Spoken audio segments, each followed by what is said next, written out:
Dan ketahui olehmu bahwasanya qala musannif rahimahullahu ta'ala wa nafa'ana bi'ulumihi fid daraini amin. Dan ketahui olehmu bahwasanya kota bagi pendek amal, yakni benteng bagi pendek amal. Jadi orang yang pendek amal ini orang yang terpuji akhlaknya. Orang yang panjang amal ini orang yang tercela akhlaknya.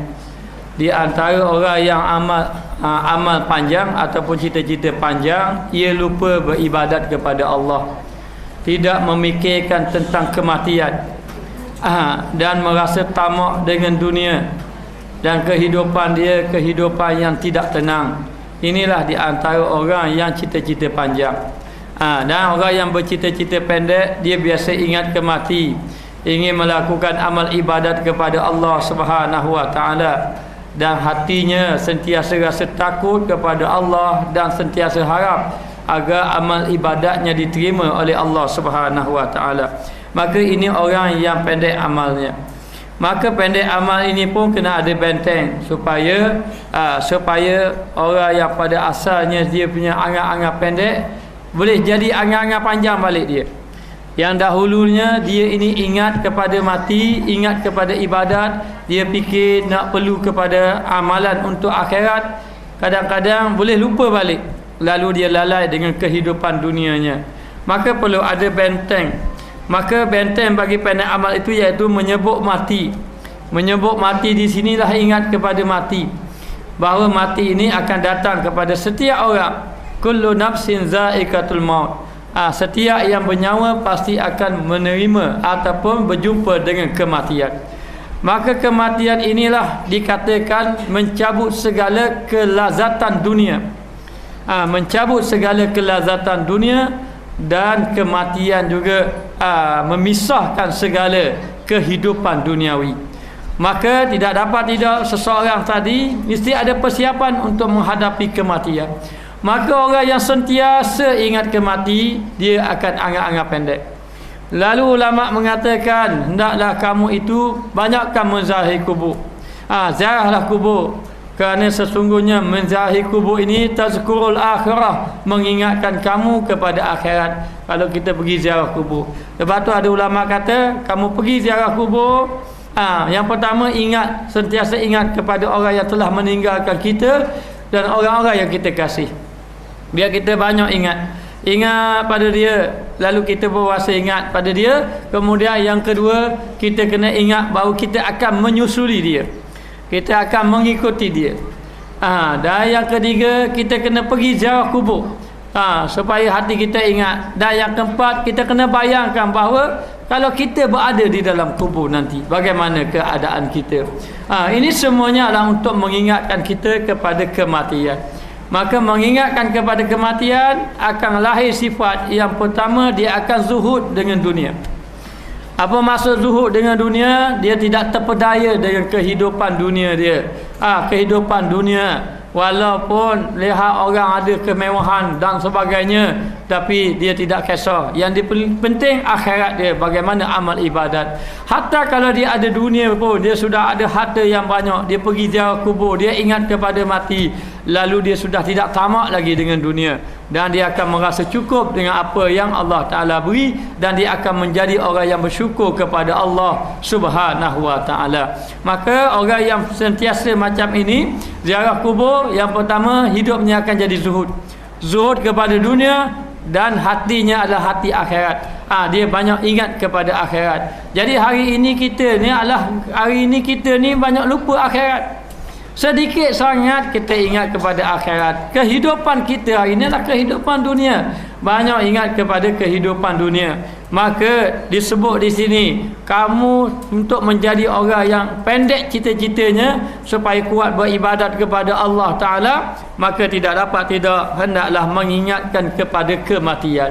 Maka Nabi SAW bersabda, kuntu nahaitukum an ziyaratil kubur fadhuruha. Sesungguhnya dahulu aku pernah melarang kamu untuk menziarahi kubur, maka sekarang ini ziarahlah kubur. Fa innaha laha ibrah. Sesungguhnya menziarahi kubur itu ada ibrah. Apa makna ibrah? Ada peringatan. Ada peringatan. sahabat sahabat Nabi ridwanullahu alaihim ajma'in duduk beramai-ramai. Dalam keadaan gembira, berseronok. Lalu Nabi SAW berjalan.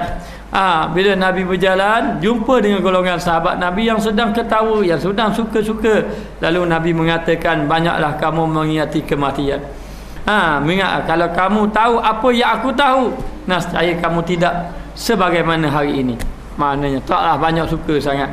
Jadi jadi tidak dapat tidak, di antaranya kita kena ada ingat kepada kematian untuk kita sentiasa beramal kepada Allah. Sebab di antara kita lemah beramal amal ibadat ini tidak istiqamah kerana kita terlalu lupa kepada kematian.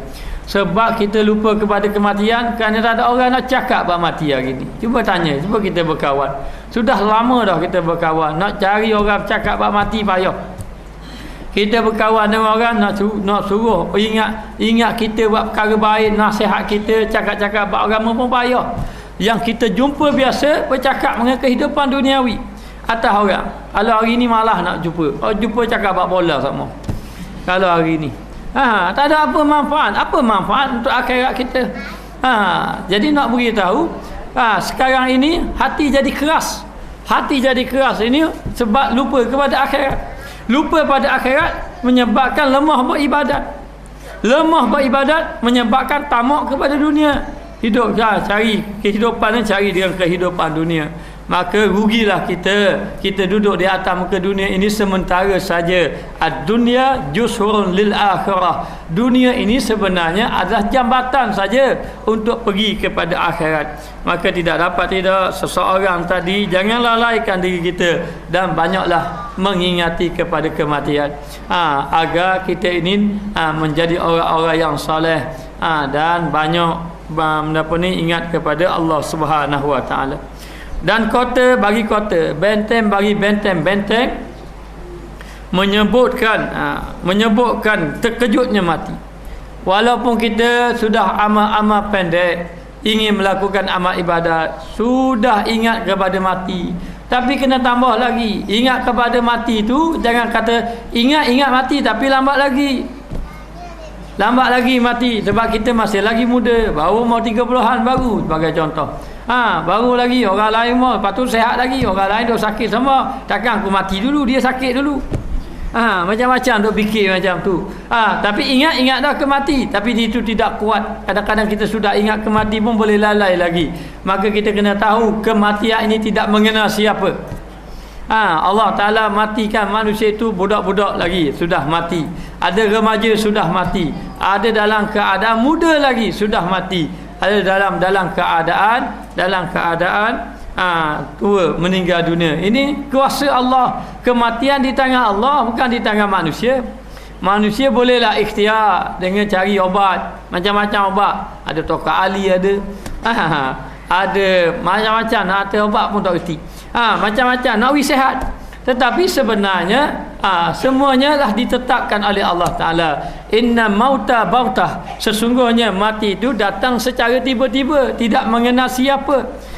Kematian itu datang, tak kira siapa, orang kaya ke, orang miskin ke, orang muda ke, orang tua ke, bila sampai saja kematian.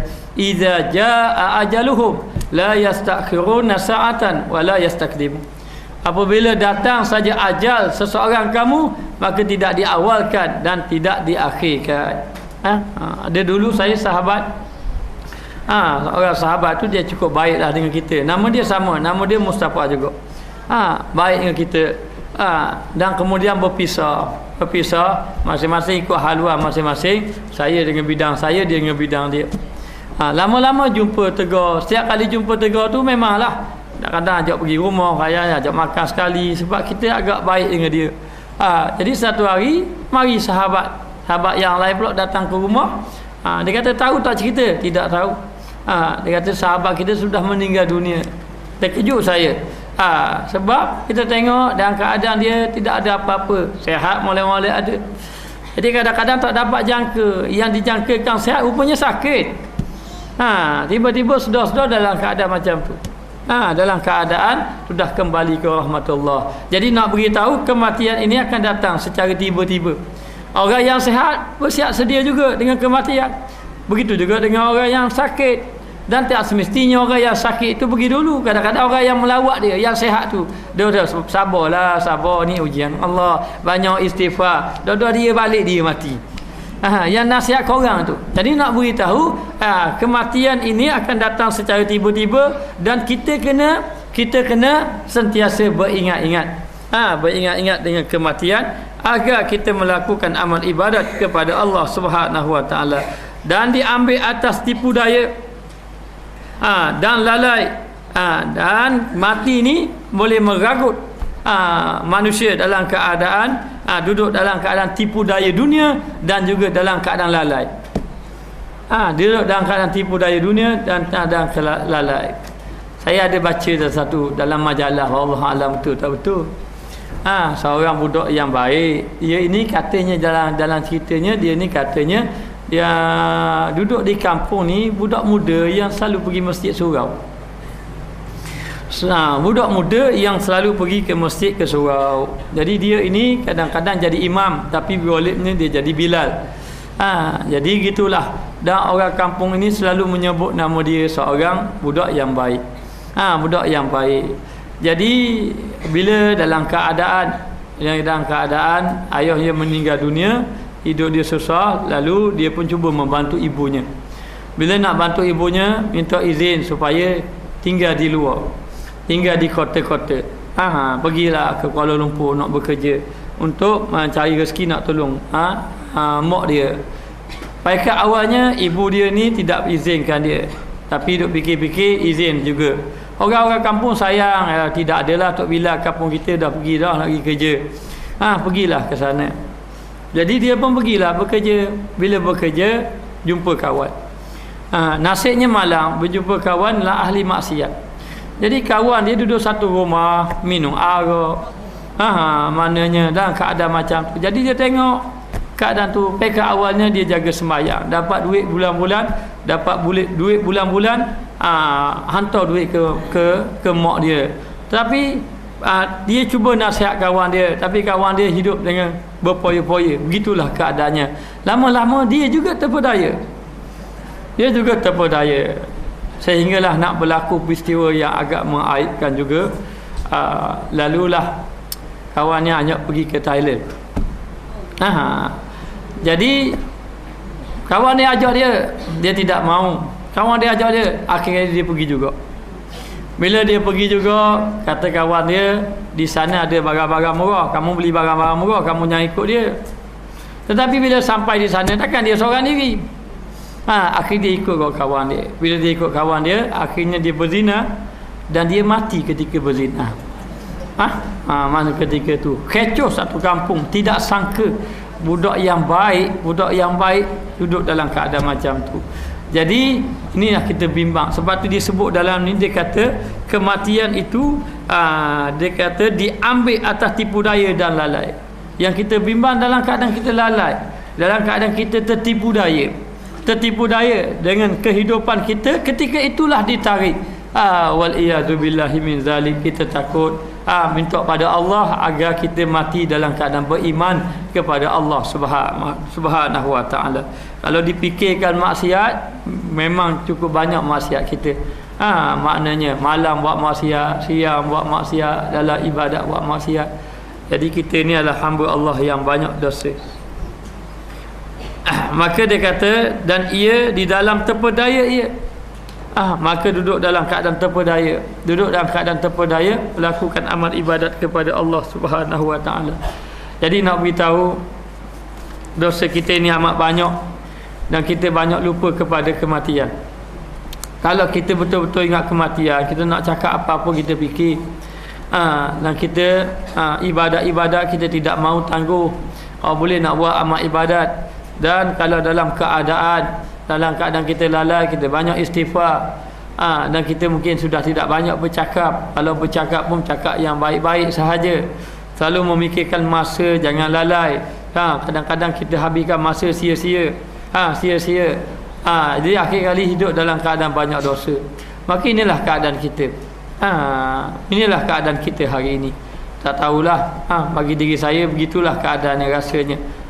Begitu lalai, banyak dosa kepada Allah Subhanahu Wa Taala dan tidak layak. Kalau dikatakan kita mengaku diri kita sudah baik, memang jauh sekali tidak layak nak menganggap bahawa diri kita ini sudah baik. Kalau kita melihat kepada amal ibadat kita yang kosong, amal ibadat kita yang hati kita ini banyak lalai kepada Allah Subhanahu Wa Taala, maka dia kata terpedaya dan apa ni? Lumpuh. Terpedaya dan lumpuh. Terpedaya dengan kehidupan sampai lalai kita beribadat kepada Allah Subhanahu Wa Taala. Maka peliharakan olehmu akan jumlah ini, jaga. Jangan termasuk dalam keadaan macam ni, mati dalam keadaan tertipu daya, lalai kita, lemah kita dalam keadaan tidak melakukan ibadat kepada Allah. Kita duduk atas muka dunia ini sementara saja. Apa yang kita nak? Kita sekarang ni kena fikir kedudukan kita dengan Allah. Bagaimana keadaan kita, bagaimana amal ibadat kita, bagaimana keadaan kita hari ini. Maka tidak dapat tidak, kita banyaklah berfikir tentang kehidupan kita yang berkaitan dengan kematian. Bersihkan hati kita, banyaklah berzikir, banyaklah membaca Quran, banyaklah menghadiri majlis-majlis ilmu. Perkara ini menghidupkan hati kita, menghidupkan hati kita.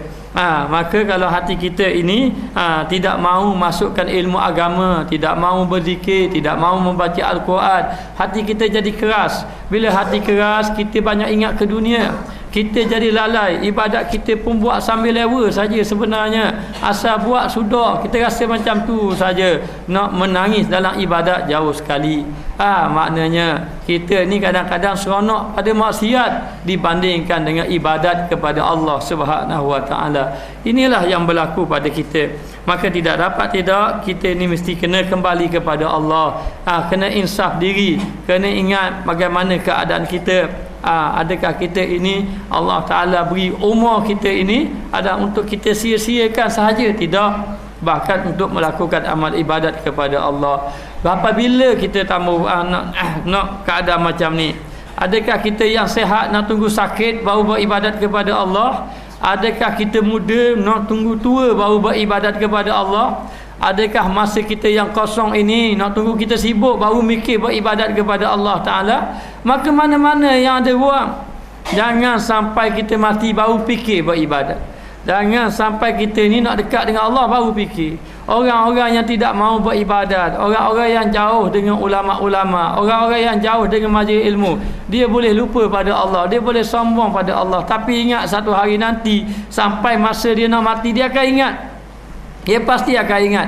Dia akan kembali kepada Allah. Macam mana aku nak beribadat, masa aku sudah sempit dah. Bagaimana dah? Masa itu dia dalam keadaan ketakutan. Rugilah orang yang tidak membuat persiapan.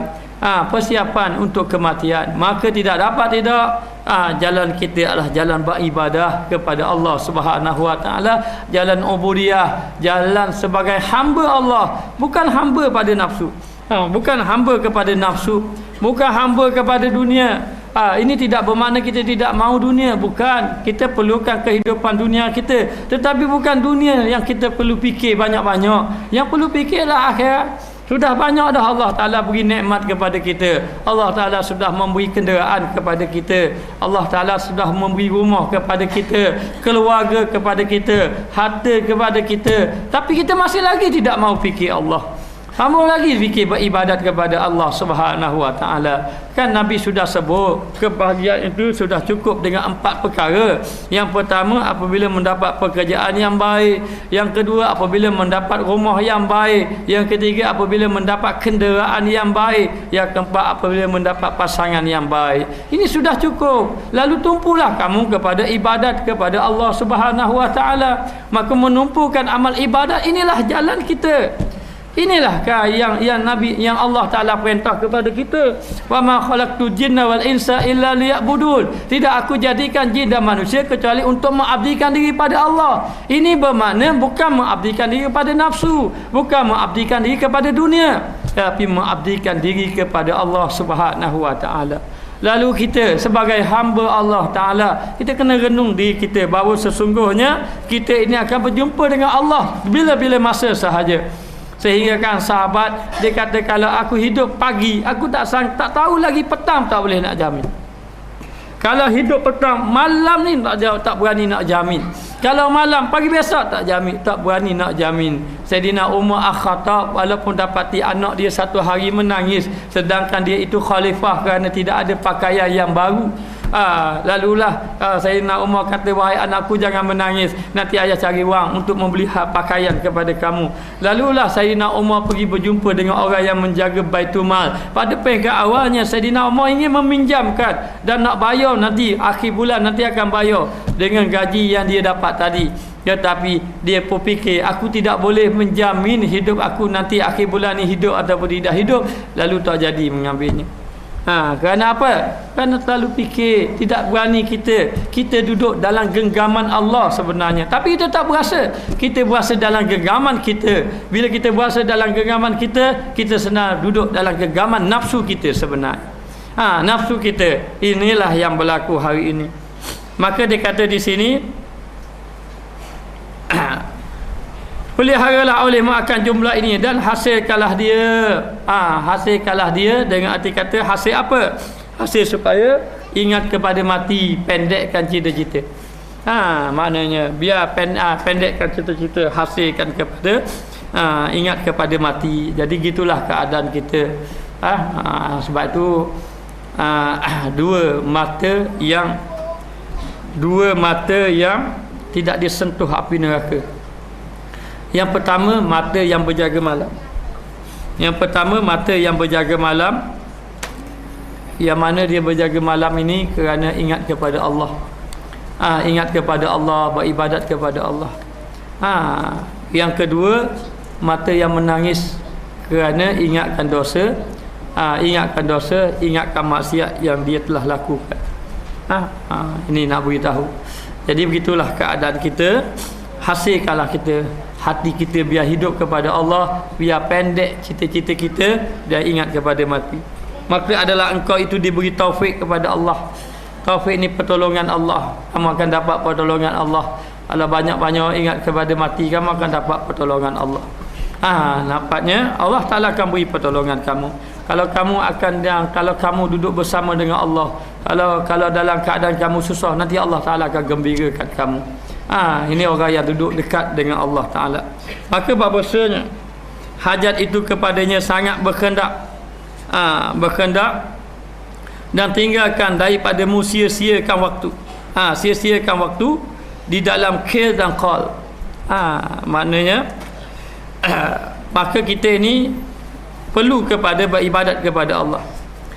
Dalam waktu yang sama, kita ni memang berhajat beribadat kepada Allah. Dalam waktu yang sama, tinggalkan perkara yang sia-sia. Nabi SAW bersabda, min husni islami mar'i taukuhu ma la ya'nihi. Sesungguhnya daripada keelokan orang Islam, baiknya seorang Islam itu apabila ia meninggalkan perkara yang tidak memberi manfaat. Perkara-perkara yang tidak memberi manfaat dia tinggal. Ini orang yang baik, orang Islam yang elok. Maka janganlah kamu melakukan perkara yang sia-sia dengan apa yang ada pada kita. Sama ada pada kita waktu muda kita, jangan sia-sia. Jangan sia-sia. Sepatutnya yang muda-muda dia habiskan masa dengan ibadat. Sahabat-sahabat Nabi, golongan sahabat Nabi Usamah bin Zaid sebagai contoh, umur belasan tahun tapi sudah memimpin pasukan tentera berjihad pada jalan Allah Subhanahu Wa Taala. Ahli ibadat, kuat beribadat, yang malam hari menangis. Sayyidina Ali begitu juga. Sayyidina Ali, maknanya masa dia beriman ketika budak lagi, dan masa dia remaja dia sudah sembahyang. Ada mengatakan, saya ada terbaca mengatakan Sayyidina Ali ini dia sembahyang 1000 rakaat sehari, hari semalam. Banyak beribadat kepada Allah Ta'ala. Jadi nak beritahu, dalam keadaan macam tu tidak menghabiskan masa dalam keadaan sia-sia. Sebab itu disebut wal asri innal insana lafi khusr. Sesungguhnya, demi masa, sesungguhnya semua manusia semua manusia, termasuk kita, termasuk saya sendiri pun duduk dalam rugi belaka, kecuali orang yang beriman dan beramal dengan amalan yang soleh. Beriman dan beramal dengan amalan yang soleh. Maka jangan sia-siakan waktu kita. masa yang kita ada ni jangan sia-siakan, lebih-lebih lagi ketika masa kita sihat. Dan dia kata di dalam K dan Qal. K ni maknanya, K ni asalnya dikatakan orang. Tu cerita, orang kata gini, orang kata gini, cerita Qal, kita cerita sendiri. K dan Qal maknanya banyak bercakap-cakap. K ni dikatakan orang, cerita bab orang. Qala dia cerita bab diri dia ke tak kira lah. Maknanya banyak bercakap-cakap. Habis masa begitu saja. Ya, kalau kita bersembang, duduk jumpa cakap daripada pagi sampai petang tak apa. Maknanya jumpa kawan 2 jam, Allah tak puas 2 jam. Kalau kita bercakap perkara yang baik, tak apa. Tidak ada masalah. Tapi saya teringat dulu kita ada baca kisah. Ada baca dalam kisah Minhajul Abidin ini, kisah 2 orang-orang alim. Orang alim ini pergi ziarah orang alim seorang lagi. Jadi dia pun cakap panjang kisah orang alim. Memanglah kerana dia cakap bab ilmu. Cakap bab ilmu tentang kebaikan dia dan sebagainya. Lalu Abi dah namanya dia punya perbualan dah habis nak balik dah masa ketika itu. Lalu di akhir dia dua-dua tadi buat kesimpulan. Dia buat kesimpulan, dia kata bagaimana dengan pertemuan kita pada hari ini. Seorang tu kata tidak adalah, inilah pertemuan yang paling bahagia lagi. Paling bahagia. Saya rasa sangat-sangat gembira dengan pertemuan ini. Tapi yang seorang tadi dah mula rasa susah hati, rasa sedih. Dan kamu pula bagaimana dengan pertemuan kita pada hari ini? Katanya ini adalah hari yang paling celaka. Jadi sahabat dia terkejut. Kenapa kata macam tu? Dia kata hari ini kita berjumpa, kita bercakap tentang kebaikan kita masing-masing. Kita berjumpa, kita bercakap tentang kebaikan kita masing-masing. Kita berjumpa, kita bercakap tentang ilmu masing-masing. Jadi akhirnya yang pertama kita menunjukkan bahawa kita berlawan siapa lebih baik. Siapa lebih baik? Aku lebih baik, aku lebih baik. Kita pun cerita hal kita, dia pun cerita hal dia. Cerita ni baik tak ada kata ke orang. Tapi menunjukkan kebaikan itu tidak baik. Kemudian kita menunjukkan ilmu siapa yang lebih baik. Ilmu siapa lebih baik. Lalu aku merasakan hari ini hari yang paling celaka. Lalu kedua-dua tadi menangis dan terus beristighfar kedua-duanya, bertaubat kepada Allah Subhanahu wa taala. Ni cerita pengalaman saja. Satu hari saya jumpa dengan seorang, dia ini mengajar macam saya juga. Dia mengajar tasawuf juga. Dia mengajar tasawuf. Lalu saya ni bertanya dalam keadaan bagaimana dakwah, bagaimana mengajar. Dia bercerita, alhamdulillah ustaz, orang ni dah saya dakwah, orang ni macam ni. Dia ceritalah. Lalulah saya pun mendengarlah dia cerita-cerita. Apa yang saya dengar dia cerita, jauh dia lebih hebat pada kita. Memang dia telah berjayalah dakwahnya. Banyak orang berubah di tangan dia. Tapi lepas pada tu dia tanya saya pula.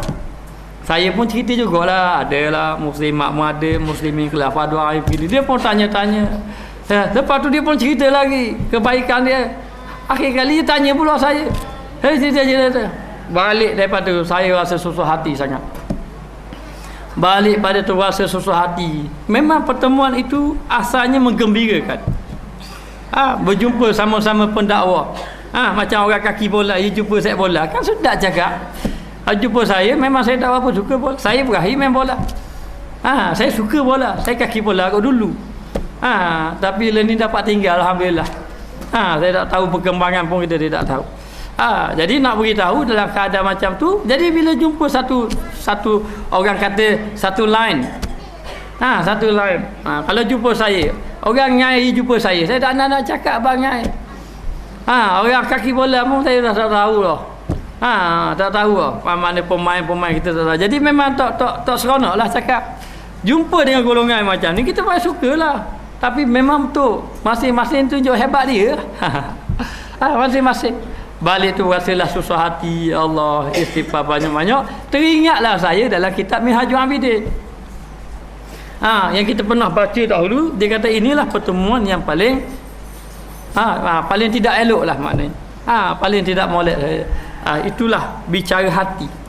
Bicara hati kita, supaya hati kita ini biar ingat kepada Allah. Jadi kalau perkara yang macam ini yang mengeraskan hati sebenarnya. Dan kita bimbang dalam keadaan hati kita keras, inilah tiba-tiba datang kematian. Sama ada hati keras itu disebabkan buat kebaikan. Kita buat kebaikan, kita rasa bangga dengan kebaikan kita pun boleh menyebab hati kita keras sebenarnya. Jangan kata kita sudah membaca Quran banyak, semayang malam, kita dah baca, kita dah kira ibadat-ibadat kita, lalu kita kena orang lain, jauh orang lain dengan kita, hebat kita baik maknanya maka hati keras, kita merasa sombong dengan amal ibadat kita. Maka dia kata di sini, dan menghiasi perkataan, sama laki-laki, pergilah menghiasi perkataan sebagaimana yang kita kata tadi, mengelokkan percakapan. Sama ada mengelokkan percakapan itu nak suruh orang puji kita, baikmu, payah dah nak cari orang macam awak. Baiklah nak cari macam awak. Sebab tu ulama-ulama tasawuf dia suruh meletakkan bahawa pujian dan celaan itu sama. Bahkan dari segi tasawuf kadang-kadang celaan itu lebih baik, kerana celaan itu menyedarkan dia, tapi pujian dia menghilangkan atau bila orang puji dia tidak tahu dah, dia sudah merasa dia baik dah. Tapi kalau orang cela dia, orang kata ke dia dapat tahu, ini kesalahan dia. Maka nak beritahu, menghiasi perkataan sama-sama lelaki dengan arti kata mengelokkan percakapan, sama ada nak suruh orang puji dia. Itu nombor satu yang boleh membinasakan amal ibadat kita. Amal ibadat kita. Jadi seorang syekh mengatakan bahawa kalau orang memuji saya, maka saya sandarkan pujian itu pada Nabi. Saya sandarkan pujian itu pada Nabi, dan puji kepada Nabi bermakna puji kepada Allah Subhanahu Wa Taala. Jadi sebenarnya hakikatnya pujian itu milik Allah, bukan milik kita. Kan saya dah beritahu kan, dalam tauhid mengatakan puji itu ada 4. Puji Allah bagi Allah, puji zat bagi zat. Allah Ta'ala memuji zat dia. Maknanya banyak dalam Al-Quran Allah Ta'ala puji zatnya. Maknanya seperti syahidallahu annahu la ilaha illa wa wal malaikatu wa ulul ilmi qa'iman bil qist. Allah Ta'ala mengatakan malaikat jadi saksi, orang yang berilmu jadi saksi. Dan mengatakan bahawa Allah Ta'ala ini adil, melaksanakan hukum dengan adil. Maknanya jadi nak beritahu Allah Ta'ala memuji zat dia, ini memang layak bagi Allah. Yang kedua, puji qadim bagi hadis, yakni Allah Ta'ala memuji makhluknya, seperti Allah Ta'ala memuji baginda Rasulullah sallallahu alaihi wasallam, wa innaka la'ala khuluqin azim, sesungguhnya engkau wahai Muhammad mempunyai akhlak yang mulia. Maka kita digalakkan puji Nabi. Ada orang kata padan duk puji Nabi gitu kata. Dia kata macam tu. Tidak salah kita memuji Nabi. Itulah perkara yang baik.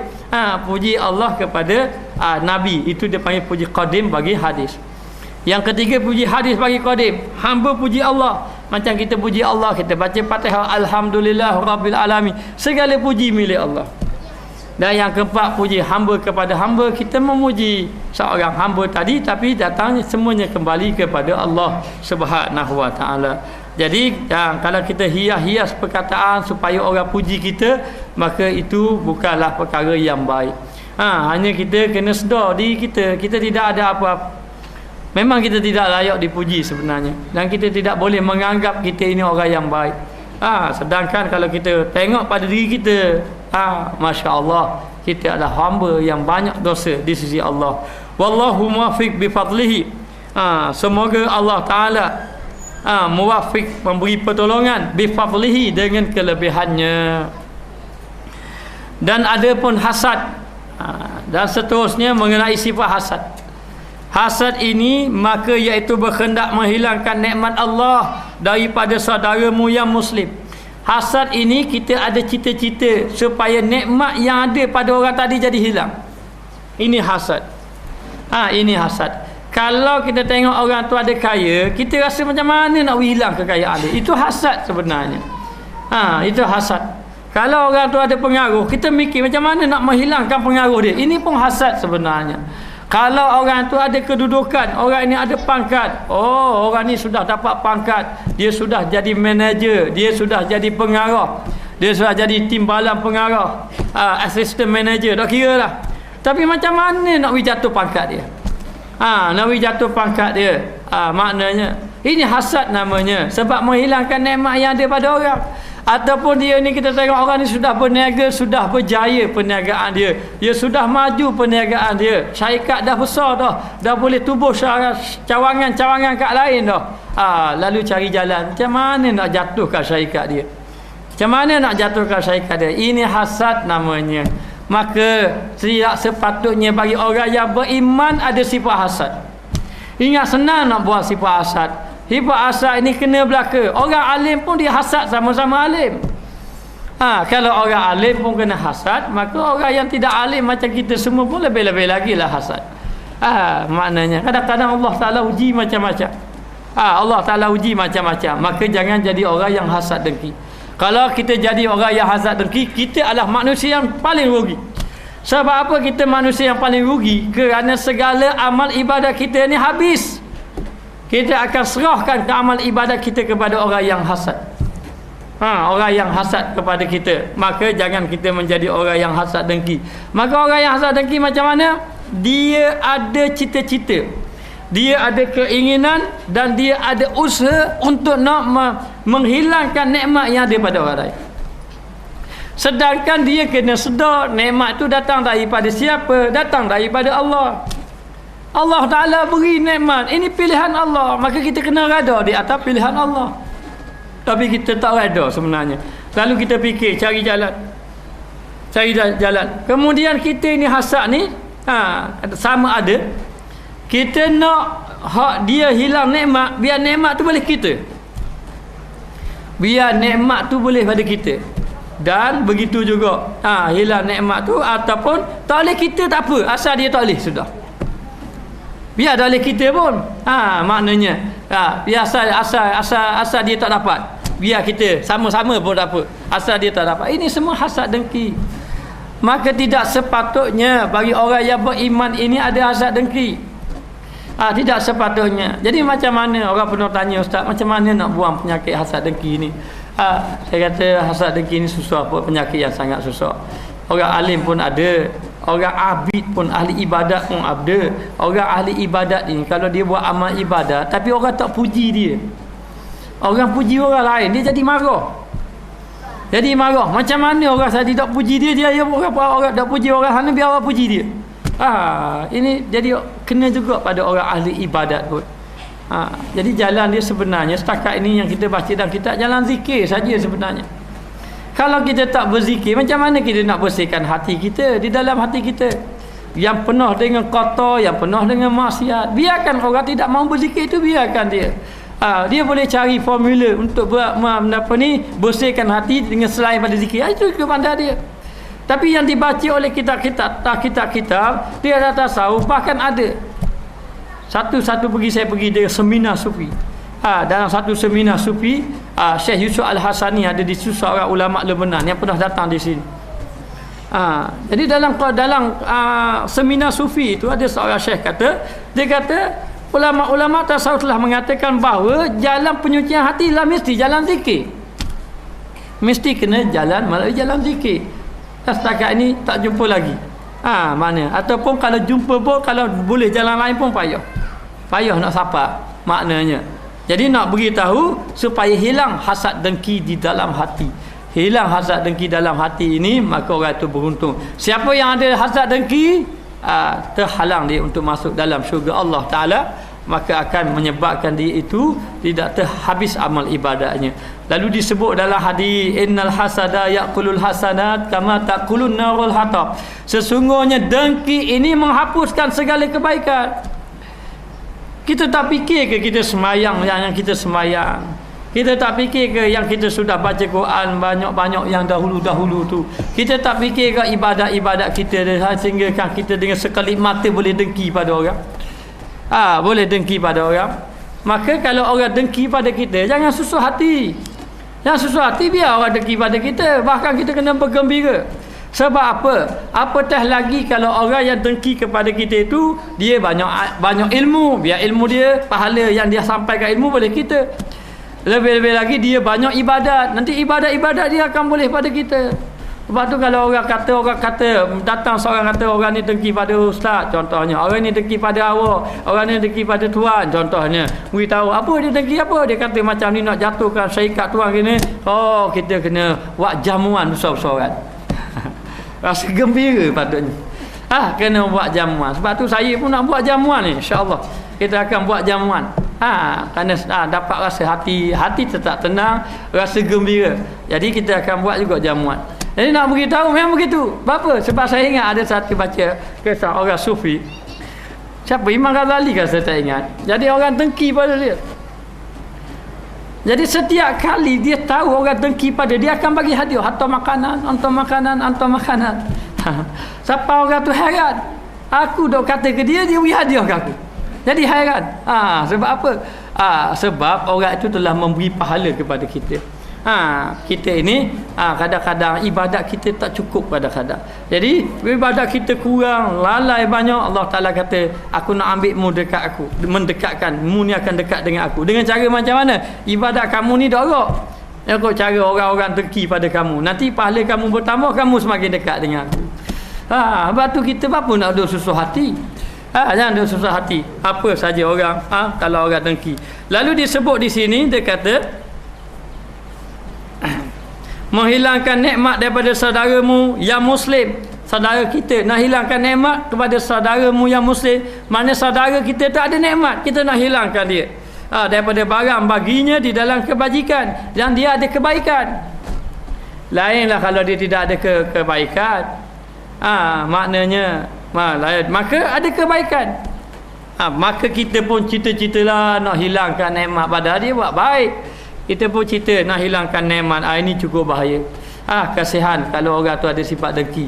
Maka kita asal kira orang, kita takut kita ada sifat dengki.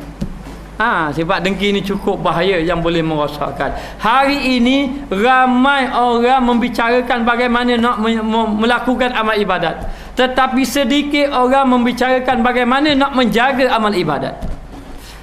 Membicarakan tentang amal ibadat banyak. Kita belajar bab semayang, kita belajar bab sabar, tapi nak menjaga ibadat itu jarang orang membicarakan dia. Maka tidak mesti jaga amal ibadat. Nak jaga amal ibadat, di antaranya jauhkan dia daripada sifat dengki. Kalau tidak rasa amal ibadat kita yang telah kita lakukan. Maka dia kata di sini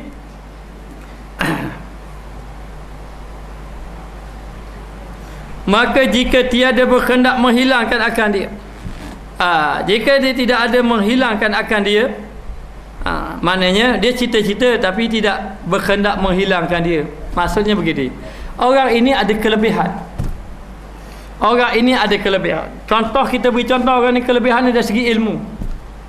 Lalu kita nak juga, aku ni nak jadi juga orang alim macam dia. Tapi tidak harilah, tak ada lah cara menjatuhkan apa ni, nak menjatuhkan dia fitnah dia, hilangkan pengaruh dia. Itu fitnah, itu hasad. Jadi dia tak ada cita-cita. Orang tu dengan ilmu dia terus, tapi dia ada cita-cita, aku ni nak jadi macam dia juga. Nak jadi macam dia juga, dan nikmat yang ada pada dia tidak mau dihilangkan. Orang ini ada syarikat besar. Lalu kita cita-cita, aku nak jadi syarikat besar juga macam dia. Tapi tidak merosakkan perniagaan orang tadi. Tidak ada apa-apa maknanya.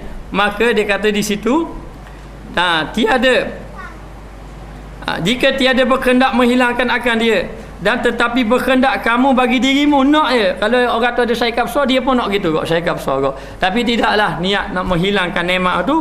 Umpamanya, itu sebagai contoh, seumpamanya, maka iaitu dinamakan ribtah. Dinamakan ribtah. Ni bahasa Arab panggil ribtah. Ribtah dengan dengki lain. Kalau berdengki begini, kita tengok orang itu ada kelebihan. Contohnya orang itu ada kelebihan dari segi ilmu lah, contoh. Contoh. Ada kelebihan dari segi ilmu. Jadi bila ada kelebihan dari segi ilmu, kemudian kita ni berasa tak suka dia. Lalu kita salahkan ilmu tu. Dia ni tak betul, dia ni sesat, dia ni, kita kan salahkan dia. Lepas tu kita tarik pengaruh dia. Ini dengki namanya. Tapi kalau kita tengok orang tu ada ilmu, dan kita tidak kacau dia, tidak ada niat supaya ilmu dia hilang ke ataupun pengaruh dia hilang ke, tidak ada niat, hanya kita nak jadi macam dia juga. Ini ribtah. Maka ribtah ini dibenarkan dalam agama. Saya teringat masa saya pergi Yaman dahulu, saya dengar ceritalah. Maknanya ulama-ulama yang hebat, Habib Salim Syadiri, Sultanul Aulia, Sultanul Ulama, dan ramai lagi Habib-habib ulama-ulama yang mengajar. Ada seorang ulama muda namanya Habib Umar. Dia pun balik ke kampung dia. Bila balik ke kampung dia, dia mengajar. Siapa pensan ada dengan ceramah dia. Siapa berubah masyarakat. Jadi bila Habib yang mengajar dah lama ni, hak tua-tua ni, tiba-tiba datang Habib baru. Habib baru ni dapat mengajar masyarakat. Mereka di sana tidak berdengki. Dia kumpul semua, dia kata kami akan tolong ulama muda ini. Ramai-ramai ni.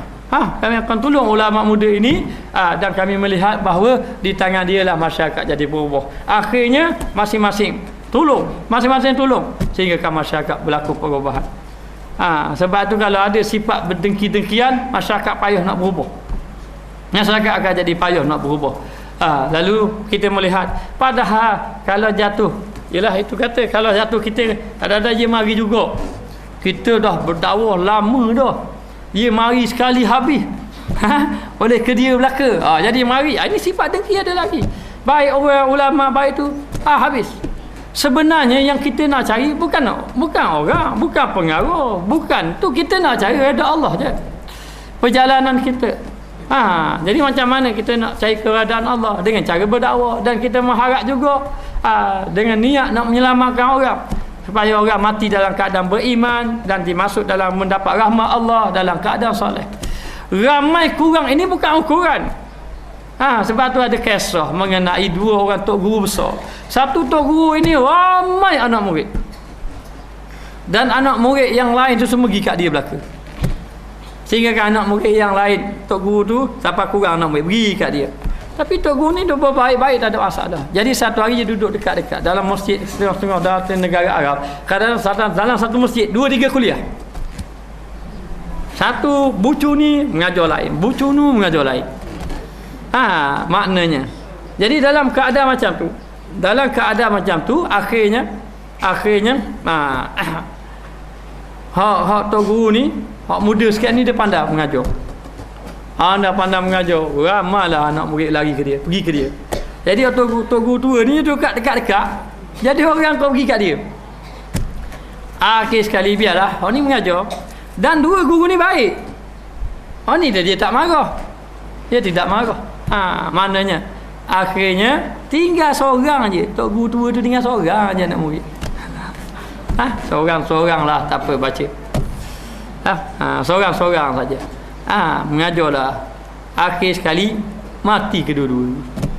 Tok guru besar itu. Maka tok guru kedua-dua mati, orang akan cari pengganti. Maka dicari di kalangan anak murid yang ramai ni. Tok guru yang anak murid ramai ni siapa pengganti? Tak ada seorang. Tidak ada seorang. Jadi tak ada seorang walaupun ramai. Hak seorang ni. Hak ni jadi tok guru besar. Ini jadi tok guru besar. Sebab itu bukan ukuran sebenarnya. Dan yang guru ni yang walaupun dia tidak, anak murid tak ada ganti pun tidak boleh kata guru ni tak betul juga, tidak boleh. Maksudnya kita kena faham.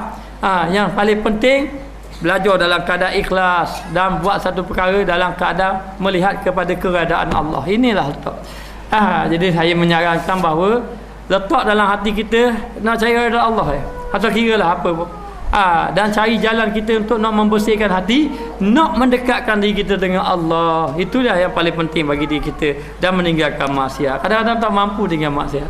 Bagi diri saya akui tak mampu nak meninggalkan maksiat. Macam mana kita lalai kepada Allah Ta'ala. Hanya sekadar gitu, ingat sedih ke diri, ingat dia nangis orang, sedih ke diri, tapi tak ada sampai masa dia nak tinggal agak maksiat. Payahnya kita. Jadi macam-macam maksiat. Maksiat apa yang paling takut? Maksiat hati lah. Maksiat hati yang kita takut. Maksiat hati ni macam mana? Dia rasa ujub, dia rasa mari hebat. Hebat dah aku ni, hanya ustaz aku hebat kali. Tu mari tu. Itu maksiat sebenarnya. Ataupun dia mari sombong. Berasa aku ilmu tinggi sekali pada orang lain. Ni sombong. Ni yang kita takut ni. Maksiat lain nak tinggal benda-benda gini. Dan termasuk juga maksiat zahir. Begitulah keadaan dia.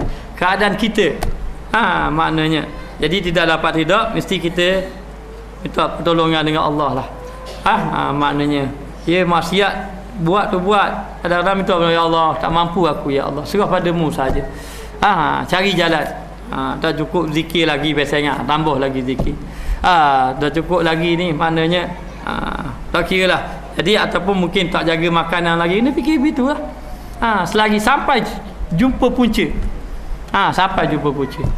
Lepas tu kita kalau susah-susah sangat, kita berhubung dengan syekh-syekh, pergi jumpa dengan syekh, ngobrol dengan syekh, beri nasihat pada saya syekh.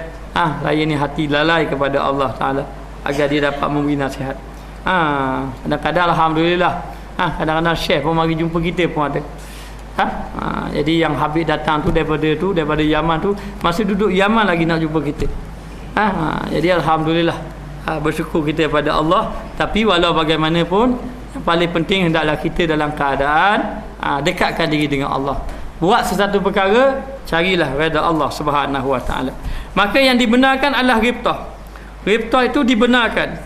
Boleh kita ghibtah. Kalau ghibtah tak apalah. Tapi ghibtah macam ni tak boleh. Orang ni dia main judi contoh ni. Satu hari nanti aku main judi kau macam dia. Tu tak boleh. Itu bukan ghibtah yang ada kejahatan, tak jadi itu. Dia ghibtah ni benda baik, kebaikan. Benda kebaikan maknanya. Maka dia kata di sini, yakni loba ia. Loba ni makna tamak ia, bahawa diberi kepadanya pula, biar diberi pada dia. Maknanya dia rasa tamak, dia diberi kepadanya pula.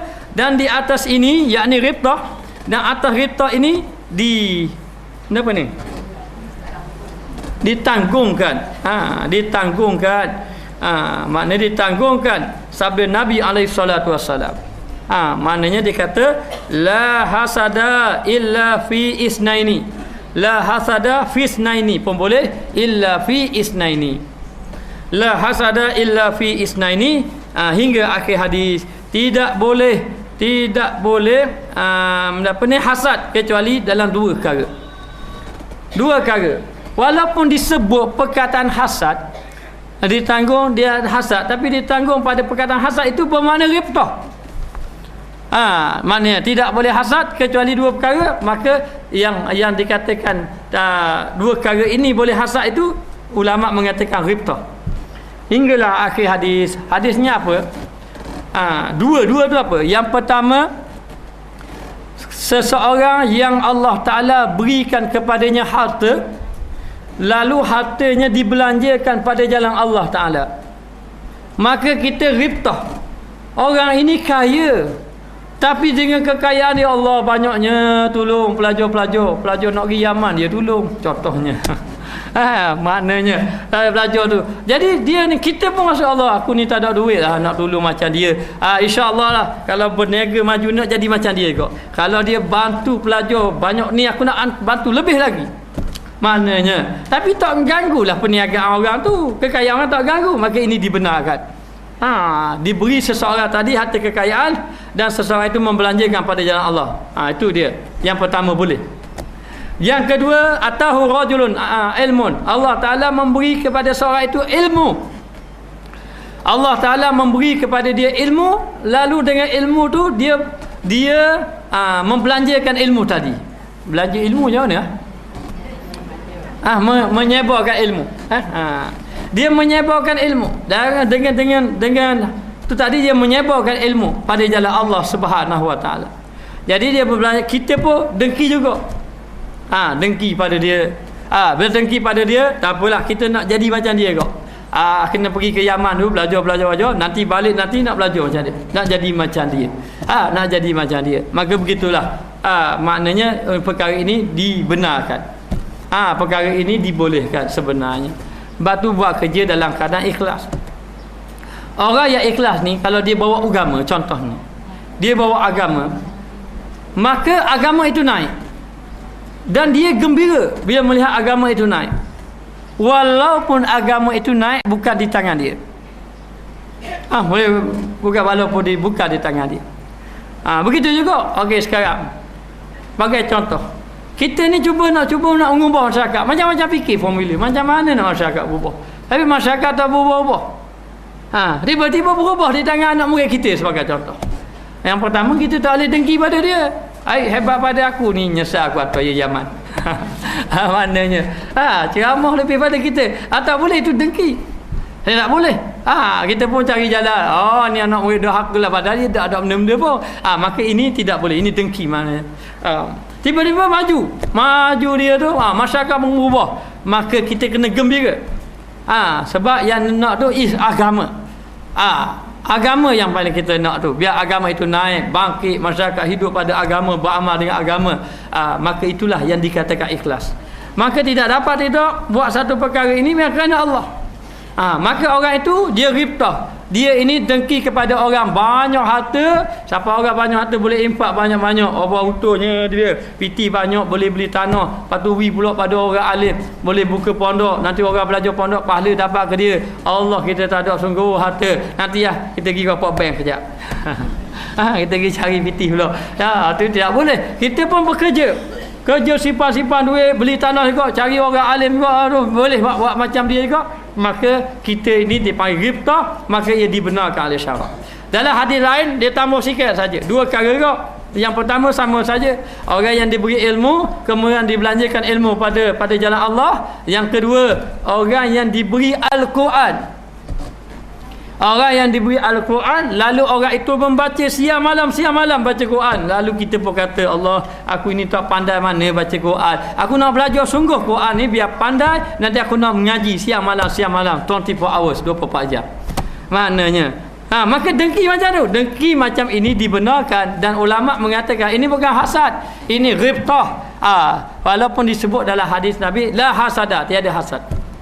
Tiada hasad. Maknanya bermakna juga, boleh jugalah dikatakan hasad. Tetapi hasad perkara yang baik. Maka ulama takut salah faham antara hasad ni bila kata hasad yang baik macam mana ni. Lalu ulama tukar letak nama ghibtah. Ghibtah maknanya bercita-cita supaya nikmat tu boleh ke dia. Boleh ke dia tanpa merosakkan nikmat pada orang lain. Adapun lawan kepada hasad, nasihat. Nasihat di sini adalah maknanya melakukan kebaikan. Iaitu berkehendak kekal nikmat Allah Taala atas saudaramu yang muslim. Maknanya dia kehendak nikmat yang ada pada orang tu biar kekal. Biarlah nikmat yang ada pada orang tu kekal. Jangan ganggu-ganggu dia. Daripada barang yang ada baginya, padanya itu kebaikan. Kalau kita tengok orang, maknanya orang itu berjaya, kita rasa tak senang. Dan kita cari jalan supaya orang itu jatuh. Contohnya, ini dengki. Tapi kalau kita tengok orang itu berjaya, kita tumpang gembira. Kan biasa orang kata tumpang gembira, maka itu dia panggil nasihat. Maknanya nasihat ini baik. Lawan kepada hasad. Maknanya kita tengok orang ni telah berjaya, alhamdulillah, kita akan dokong dia, kita akan tolong dia, kita tumpang gembira. Maka ini nasihat. Nasihat ini lawan kepada hasad. Maka nasihat ini kita dapat kebaikan. Maka orang tadi buat kebaikan, kita pun tolong dia, kita rasa gembira, kita pun dapat pahala di atas kebaikan yang dia buat. Tapi kalau kita rasa tak suka, kita rasa nak cari jalan, nak buat hal sesuatu untuk dia, maka kita akan dapat dosa. Sampai dia buat kerja, kita dapat dosa. Jadi ada 2 keadaan. Orang ni buat kerja, kita rasa tak puas hati, kita senang marah, maka dia buat kerja, kita dapat dosa. Dan satu lagi, orang ni buat kerja baik, kerja dakwah sebagai contoh dan sebagainya, kita tumpang gembira, maka dia buat kerja pun kita dapat pahala. Kita pun dapat pahala. Lalu pilihlah nak anasa, nak dapat pahala ke orang lain buat kerja kita dapat pahala, ataupun orang lain buat kerja kita dapat dosa. Maka lawan kepada hasad ini adalah nasihat, yakni rasa suka dengan orang buat baik. Maka inilah yang kita nak harap begitulah kepada muslimat, kepada jemaah kita, biar rasa gitu. Kalau tengok kelebihan tu ada pada orang lain, tak ada pada kita, kita sandarkan kelebihan itu daripada Allah. Kelebihan itu daripada Allah.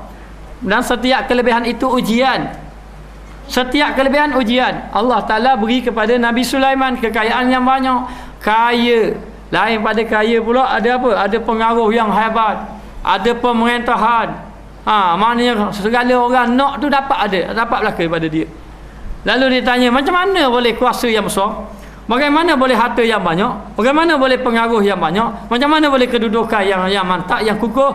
Nabi Sulaiman mengatakan, hadza min fadli rabbi. Ini adalah kelebihan Allah, bukan hal dia. Dan Allah Ta'ala beri lebih ni, liyabluwani aashkuru am akfur. Untuk menguji kepada saya, adakah saya bersyukur ataupun tidak. Orang-orang yang sudah nampak jalan ini ujian Allah. Kadang-kadang dia takut. Sebab kalau kita baca kisah-kisah ahli-ahli sufi, kadang-kadang mereka yang sudah maju, dah masyhur dah, maka dia serahkan anak murid dia pergi kepada anak murid dia yang menggantikan dia. Dia lari uzlah. Kenapa dia takut? Ini ujian belaka. Harta banyak ujian, pengaruh banyak ujian, berjaya dakwah ujian, tak berjaya pun ujian. Ujian belaka. Ujian belaka. Jadi jangan kita tengok kadang-kadang bila kita sudah berjaya, oh ini di atas kebijaksanaan saya. Habis rosak amal ibadat kita. Rosak amal ibadat. Nabi Sulaiman mengatakan, hadza min fadli rabbi. Ini daripada Allah, bukan daripada kita. Daripada Allah. Allah Ta'ala tak. Allah Ta'ala tidak hantar. Ini semua daripada Allah. Kalau kita memandang itu kepada Allah, hati kita menjadi tenang. Yang paling penting kita buat satu perkara ini, mencari Allah, jangan mencari makhluk. Cari makhluk tak kekal.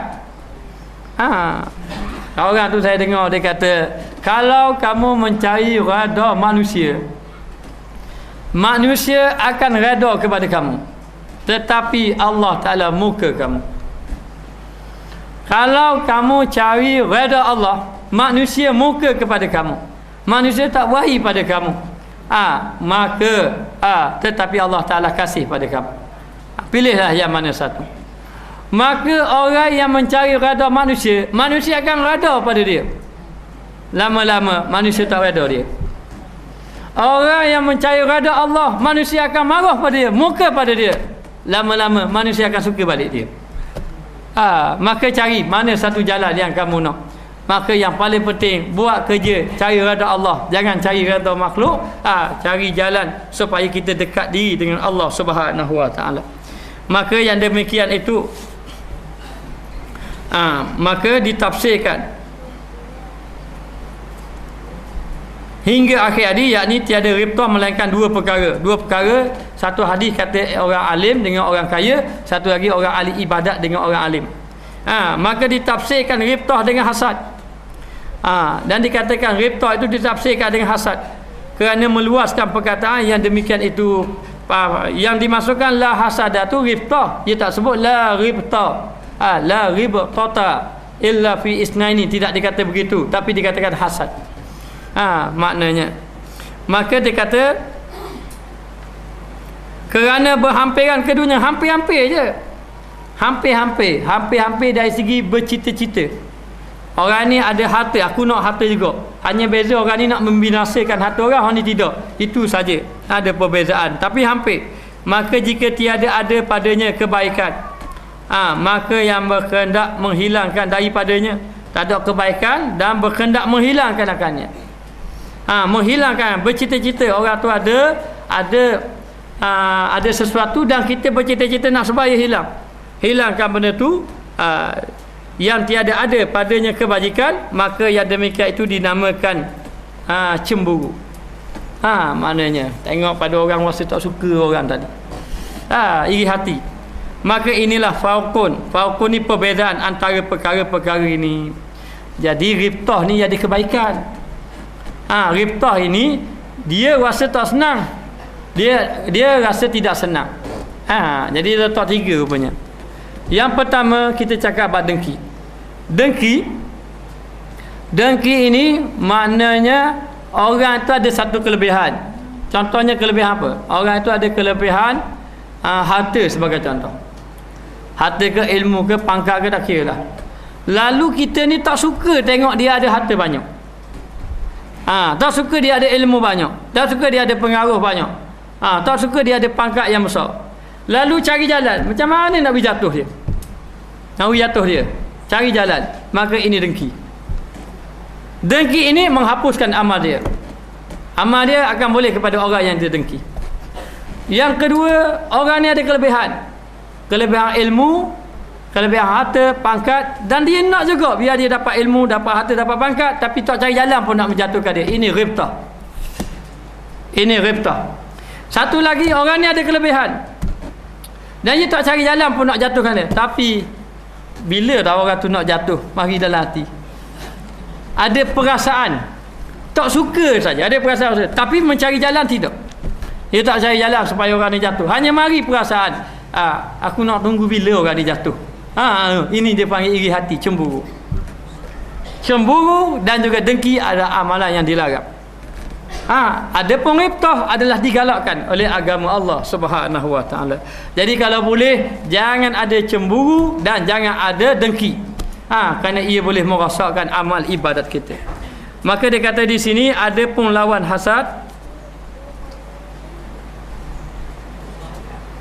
Lawan hasad nasihat, dan iaitu berkehendak kekal nikmat Allah Taala atas saudaramu yang muslim daripada barang yang ada baginya padanya itu kebaikan. Mana nasihat ni rasa suka dengan orang tu dapat kebaikan. Kalau dia berjaya tu gembira. Kalau dia dapat kebaikan ni kita rasa suka dan kita pun nak tolong dia. Ni orang buat kerja kita rasa gembira, maka kita pun dapat pahala.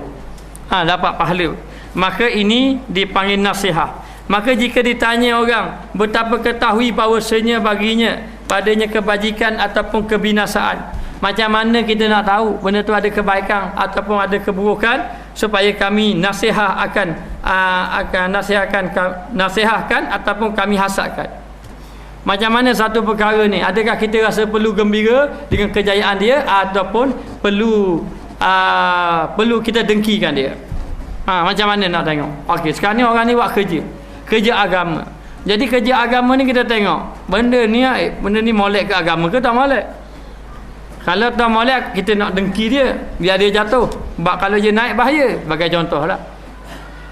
Sebagai contoh.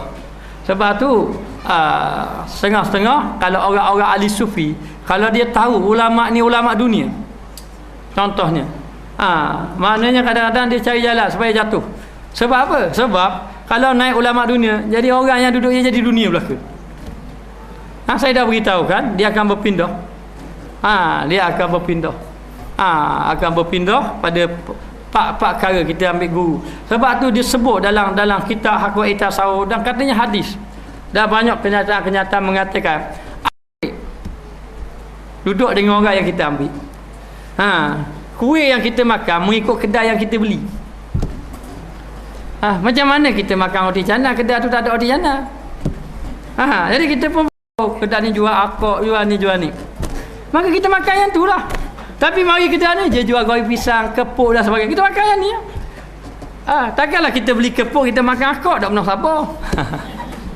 Tak pernah sabar. Maka demikianlah agama mengikut dengan siapa kamu ambil. Sebab tu dia memang boleh tengok. Saya tengok anak murid Syekh dia datang anak murid. Anak murid Syekh Yusuf ke, Syekh baru ni Syekh Habib Muhammad Saleh ke, anak murid Habib Umar ke, dia punya akhlak guru dia ada. Okey, kita berbual dengan Syekh, kita berbual dengan dia. Ada sifat-sifat tu macam guru dia. Sebab acuan sama. Kalau benda tu pula dia mentegak je tak ada petok. Betul tak? Maka guru ini agama melihat kepada dengan siapa yang kamu ambil. Dengan siapa yang kamu ambil. Kalaulah katakan kita tengok guru tadi, dia akan pindah 4 perkara. Yang pertama dia pindah ilmu. Daripada tak ada ilmu kepada ada ilmu. Saya bimbang juga. Pelajar saya yang 4 orang yang pergi ke sana tu, Arab dia tak apa pasal. Pasal bimbang juga kita. Dan kebetulan mereka datang itu memang yang tidak pandai langsung Arab. Kita cuba memperbaiki dia. Ini saya khabar dah dia. Belajar dengan ustaz yang kurang pandai Arab, macam mana anak murid nak pasal Arab.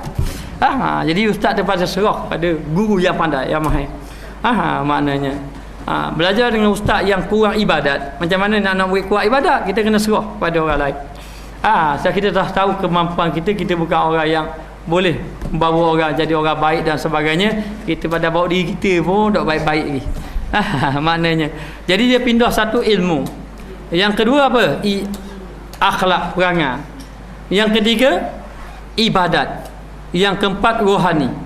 Rohani ni maknanya dalam hati kita ini cinta dunia. Kita duduk dengan guru cinta akhirat. Jadi cinta akhirat. Dia akan berpindah gitu. Berpindah gitu. Jadi sebab itu kita nak beritahu agama itu melihat dengan siapa yang kamu ambil. Kalau kamu ambil dengan guru begitulah. Maknanya. Jadi ada sebab itu setengah-setengah tu dia tak bagi, jangan belajar. Itu ulama dunia contohnya. Ulama dunia. Akhir sekali supaya tambah rosak. Jadi dalam keadaan tu adakah begitu dikatakan dengki? Dikatakan dengki. Jadi kita ni pihak tahap kita tak boleh nak jangka. Tak boleh nak tahu. Kadang kita tak boleh nak baca orang ni memang alim dia betul-betul macam mana dia ni macam mana. Lain yang kita dapat tahu. Maknanya dia ni pesek mengajar tapi malam-malam tengok bola contohnya. Ataupun malam-malam duduk tak kira lah maknanya. Ataupun dia ni buat perkara baik tapi belakang dia buat benda tak molek. Kalau kita nampak itu lain, ni tu dah nampak. Sama buat benda malam-malam rasanya. Dah nak baca. Nak baca itu dah tahu. Buat benda apa pagi-pagi baru dia nak baca. Buat benda apa petang-petang. Mengajar memang baik belaka. Dah tu, tapi dah tahu. Sebab tu kita kata kena cari betul. Kalaulah dia mau jumpa duduk dalam satu majlis ilmu, tiba-tiba tersentuh hatinya, tersentuh hati kita, maka jangan tinggal guru tu. Cari guru-guru yang ada macam tu. Maknanya duduk macam tu. Maknanya kenapa? Sebab disebut oleh ulama al-ilmu nurun dalam satu hadis. Ilmu itu cahaya.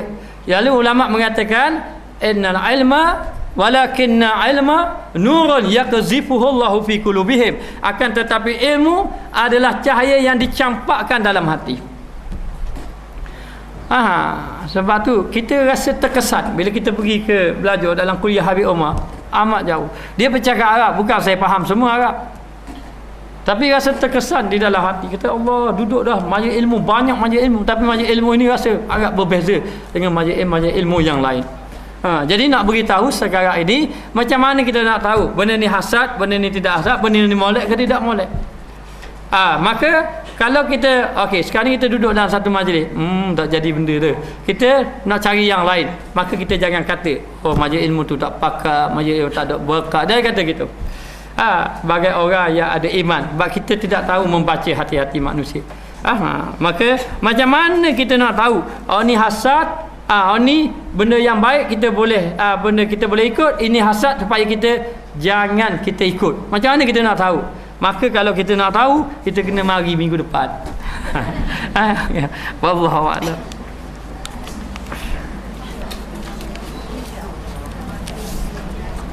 Kalau dipanjangkan umur.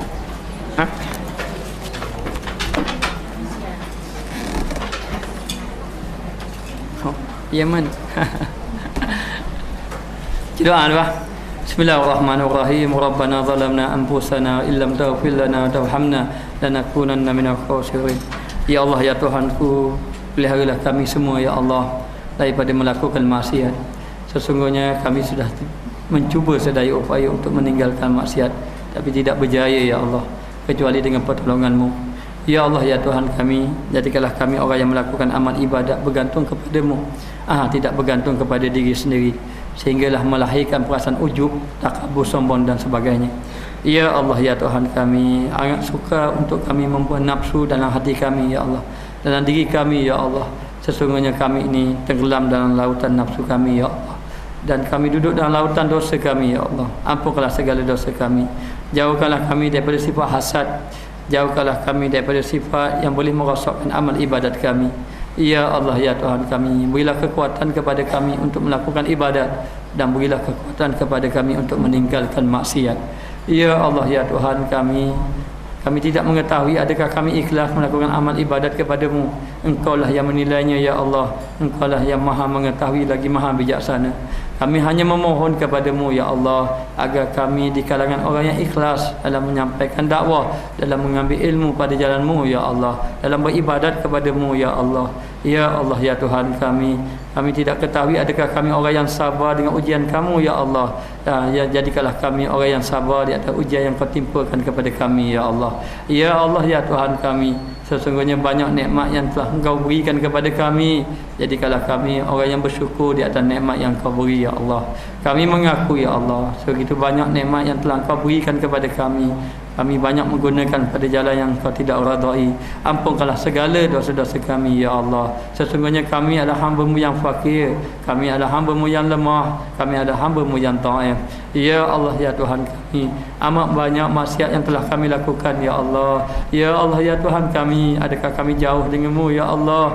Redalah kami ya Allah, dekatlah diri kami kepada-Mu ya Allah. Ya Allah ya Tuhan kami, bantulah dakwah kami ya Allah. Ingin mengajar manusia pada jalan-Mu ya Allah, ingin mengajar manusia kembali kepada-Mu ya Allah, bertaubat kepada-Mu ya Allah. Ya Allah ya Tuhan kami, amat dhaifnya kami ya Allah. Kami mengadu kepada-Mu ya Allah, tidak ada yang lain, hanya-Mu sahaja ya Allah. Ya Allah ya Tuhan kami, seandainya Engkau meninggalkan kami ya Allah, maka lemahlah kami ya Allah. Seandainya Engkau redakan kami ya Allah, kami rasa gembira ya Allah, maka kami akan jadi kuat ya Allah. Engkau dekat dengan kami walaupun manusia menjauhkan kami. Ya Allah ya Tuhan kami, ampunlah segala dosa kami ya Allah. Kami melakukan maksiat pada malam hari ya Allah, dan kami lemah melakukan ibadat di siang hari ya Allah. Ya Allah ya Tuhan kami melakukan maksiat di malam hari ya Allah. Ampunkanlah dosa kami di siang, pada waktu siang hari ya Allah. Kami melakukan maksiat di siang hari ya Allah.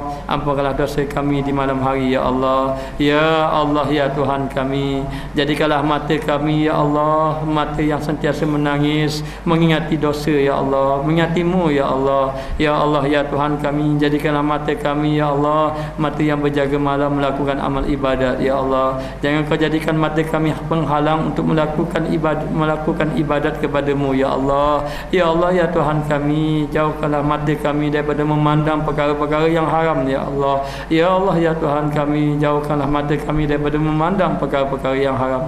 Jauhkanlah mata kami daripada memandang perkara-perkara yang haram ya Allah. Engkau lah Tuhan yang Maha mengetahui, Engkau lah Tuhan yang Maha bijaksana. Ya Allah.